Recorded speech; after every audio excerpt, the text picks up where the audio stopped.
सभी का आज की इस पत्रकार वार्ता में हार्दिक स्वागत है और आपको भी मैं शुभकामनाएं देता हूं, क्योंकि इस देश में महाकुंभ चल रहा है और प्रयागराज में जिस तरह से महाकुंभ में लोग शाही स्नान के लिए जा रहे हैं, सभी के सुख समृद्धि की मैं कामना करता हूं। और आज नेताजी सुभाष चंद्र बोस जी की जयंती है और उनका नारा आज भी हमारे कानों में गूंजता है। जिस तरह से इस देश को आजाद करवाने के लिए लोगों ने अपनी कुर्बानियां दी, वहीं नेताजी सुभाष चंद्र बोस ने कहा था कि तुम मुझे खून दो, मैं तुम्हें आजादी दूंगा। और बड़ी बात यह है कि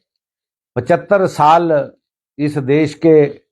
स्वतंत्रता के पूर्ण हो गए हैं और 76वां गणतंत्र दिवस हम मनाने जा रहे हैं। और स्वर्णिम भारत की गाथा, जिस तरह से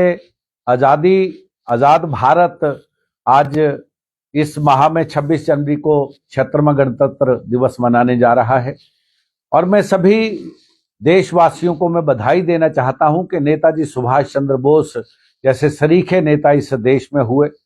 और जिन्होंने इस देश की एकता और अखंडता को बचाए रखने के लिए अपनी शहादतें तक दी और देश को आजाद करवा के आज हम जिस आजाद भारत में हम लोग आज बैठे हैं, इसके लिए हमारे जो बुजुर्ग हैं उनको, उनकी जो कुर्बानियां हैं, उनको भुलाया नहीं जा सकता है। और वहीं मैं एक बात और ये कहना चाहता हूं कि 2 वर्ष का कार्यकाल हिमाचल प्रदेश सरकार का पूर्ण हुआ है। प्रदेश के लोकप्रिय मुख्यमंत्री ठाकुर सुखविंदर सिंह सुक्खू के नेतृत्व में, जहां एक और प्रदेश ने बहुत सी आपदाएं इन 2 वर्षों में देखी, वहीं प्रदेश के माननीय मुख्यमंत्री आज इस प्रदेश को गतिशील नेतृत्व देते हुए जिस तरह से आगे बढ़ रहे हैं और संसाधनों का नियति रूप से जिस तरह से वो संसाधनों को जुटा के इस प्रदेश के लोगों के सरोकारों में वो काम कर रहे हैं, मैं परमपिता परमेश्वर से ये कामना करता हूं कि भगवान उनको इतनी शक्ति दे कि वो इस प्रदेश को उतरी हुई पटरी से ऊपर ले जाके सही गतिशील नेतृत्व वो कर रहे हैं। और आज प्रदेश में जिस तरह से प्रदेश के माननीय मुख्यमंत्री मैं देख रहा हूं, आजकल वो कांगड़ा प्रवास पे हैं और वो जनमानस से किस तरह से वो लोगों से आज रूबरू हो रहे हैं। वो कभी दुकानदारों से वो बातचीत कर रहे हैं, कभी राहगीरों से चलते वो बात कर रहे हैं और प्रदेश को आगे कैसे बढ़ाया जा सकता है, एक सोच उनके मन में जो चल रही है, उसके ऊपर वो साक्षर जिस तरह से अपनी वो योजनाएं लागू कर रहे हैं। और व्यवस्था परिवर्तन के रूप में पिछले दिनों उन्होंने एक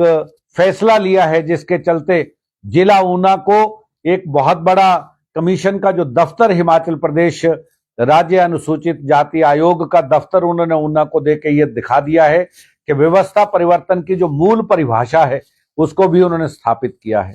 और वही उन्होंने कामगार बोर्ड जिला हमीरपुर में, पर्यटन विकास निगम उन्होंने जिला कांगड़ा में, धर्मशाला में और भी कई कार्यालय वो जिला की जो हमारी प्रदेश की राजधानी है शिमला, वहां से वो एक केंद्रीयकरण करके जिस तरह से उनको डिसेंट्रलाइजेशन के माध्यम से वो आज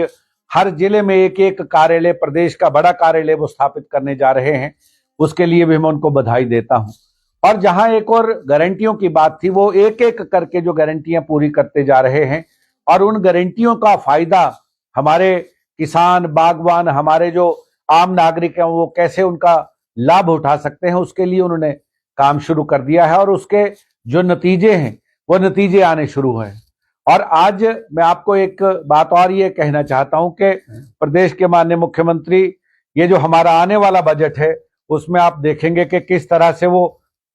समुचित विकास की ओर किस तरह से वो अग्रसर होंगे। बेरोजगार युवाओं के लिए वो जो स्कीमें लेके आ रहे हैं, हमारे किसान बागबानों के लिए जो स्कीमें लेके आ रहे हैं, योजनाएं लेके आ रहे हैं, उन योजनाओं का लाभ हमारे प्रदेश के आम जनमानस तक पहुंचेगा। और मैं एक बात और ये करना चाहता हूं कि विकट परिस्थितियों में भी प्रदेश को किस तरह से वो आगे बढ़ाने का काम कर रहे हैं, वो अपने आप में एक बहुत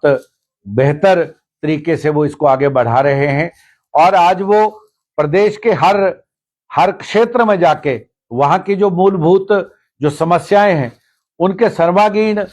समाधान के लिए भी वो आज अग्रसर हैं। मैं आपसे ये कहना चाहता हूं, कोई प्रश्न आपका हो तो आप मुझसे प्रश्न भी पूछ सकते हैं। रोहन जी, 10 गारंटियों को लेकर भाजपा लगातार प्रदेश सरकार पर हमलावर है। 2 साल का वक्त बीत चुका है और कई सारे मुद्दों को लेकर वो लगातार सवाल खड़े किए। देखिए, विपक्ष का काम है कहना और पक्ष का काम है सुन के उसके ऊपर बात करना। मुझे एक बात कहने में कोई अतिशयोक्ति नहीं है कि जब से प्रदेश में ठाकुर सुखविंदर सिंह सुक्खू की सरकार बनी है, कांग्रेस की सरकार बनी, तब से लेके इन 2 वर्ष के कार्यकाल में इस प्रदेश को जिस तरह से आपदा से जूझना पड़ा और बहुत से ऐसी परिस्थितियां आई जिसमें प्रदेश बिल्कुल बुरी तरह से क्षत विक्षत हुआ, लेकिन उसके बावजूद भी सीमित संसाधनों में जिस तरह से प्रदेश के माननीय मुख्यमंत्री ने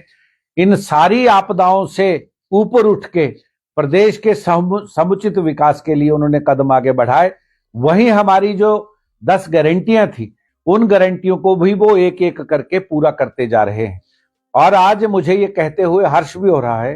कि 10 गारंटियों में से 7 गारंटियां पूर्ण होने जा रही हैं। और उन गारंटियों में आप देखेंगे कि बेरोजगार युवाओं के लिए जो उन्होंने एक स्टार्टअप योजना के तहत बेरोजगार युवाओं के लिए जो ई टैक्सी के माध्यम से और इस ग्रीन एनर्जी को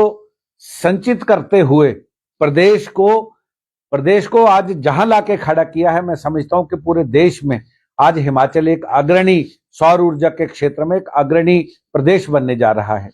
और वहीं जो गारंटियां हैं, गारंटियों को वो एक एक करके अमलीजामा पहना रहे हैं, क्योंकि भारतीय जनता पार्टी के लोगों को अब ऐसा लग रहा है, उन्होंने कई प्रयास कर लिए सरकार को तोड़ने के, लेकिन मैं धन्यवादी हूं और मैं